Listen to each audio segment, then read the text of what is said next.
you're telling me that you're a father, Mm-hmm. and what I'm also very interested in is to see how is it being a touring drummer and a father. Yeah. I know that's got to be difficult to spend equal amount of time doing both. Yeah, it was actually something that that as before I was a father and touring and realizing I was probably one of the reasons I'm around on this earth is to be a father. I always kind of felt that myself. And how's this going to work? And when I became a father and I was still involved in supporting my family with music, it actually it focused me more on what was important. Like subconsciously, I didn't go, oh, now I have to focus more consciously on what's more important. I knew I had to spend time with them, and I knew there had to be a certain amount of income coming in. So my career actually felt like it changed musically, but it also got better in most ways, you know. Then there's the other issue, though, of touring and being away from the kids. And in my case, it's tough, and I miss them, but they very often, I'm lucky enough to work with people that we play in a lot of really interesting places. And my daughter just turned 14, my son just turned 9, and they both have been to more places than I think a child their age. And if the tour is routed really tight with tons of flights and stuff like that, I won't take them.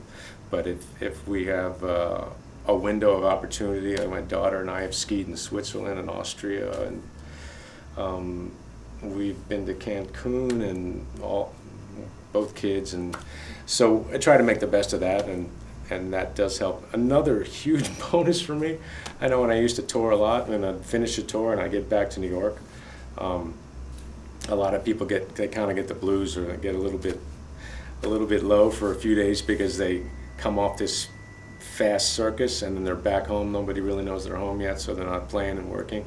So everyone that I knew would always have 3 or 4 days of just feeling like, you know,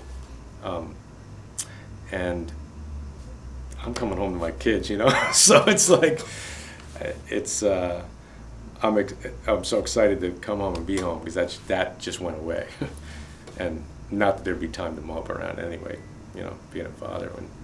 But we make it work, and it definitely works. And it's just different. Of course, it's not the typical American family lifestyle of a 9-to-5 thing, you know. But we've made it work, and we're continuing to take advantage of whatever the benefits are, however we can, you know. So now, when you go out on the road, what is typically the amount of time that you'll be gone for? That really changes a lot. Enrique doesn't do really long tours like other bands that I know, like Taylor Swift and Rihanna, where they really go out for 2.5 months, 3 months, and then come home for a little bit and then go back out. He seems to do it in shorter spurts, and I'm out here in LA. We're doing a TV show tomorrow, so I'm kind of out here, and then I'm heading back home for a few days, and then we go to Mexico, and then we do another 2 weeks of dates in the United States. Morse, when Steve Morse goes out, he likes to go out for 2 weeks tops. And Nena, who's the other artist who's big over there in Europe, she's been doing weekends. So I'll go out, and two shows on a weekend would translate to about 6 days of work for me, something like that, because I'd fly 2 days before the show to recuperate from jet lag, and then play 2 shows, and then fly back. So you're not really gone like 6 months at a time, like no, I've that's never really... done. The longest I've ever been gone, I think, was 18 weeks. Yeah, and that was like a couple, like an Enrique thing and something else back to back. This last Morse tour we were out with Joe Satriani was 35 days, but some of that passed through, you know, my hometown, through New York, and so yeah. But those are tough, the real long ones.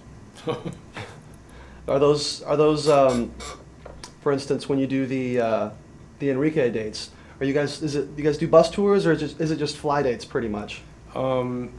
This thing we're doing in December, the Jingle Ball tour, and it's all the top selling artists on hit radio right now. So it's everybody does 4 or 5 songs, but it's routed in a way there's just no way you could. A bus would not be cost effective, so we're flying everywhere. But if we do a tour that's routed in that kind of way in the States, we usually take a bus, and I prefer the bus because it feels like there's a home away from home, and then it's the bus and then hotels as well. So, dude, fan. Thanks again for coming out, dude. You got it, man. It's awesome. Thanks for having me. Oh, no problem. Long overdue. I know.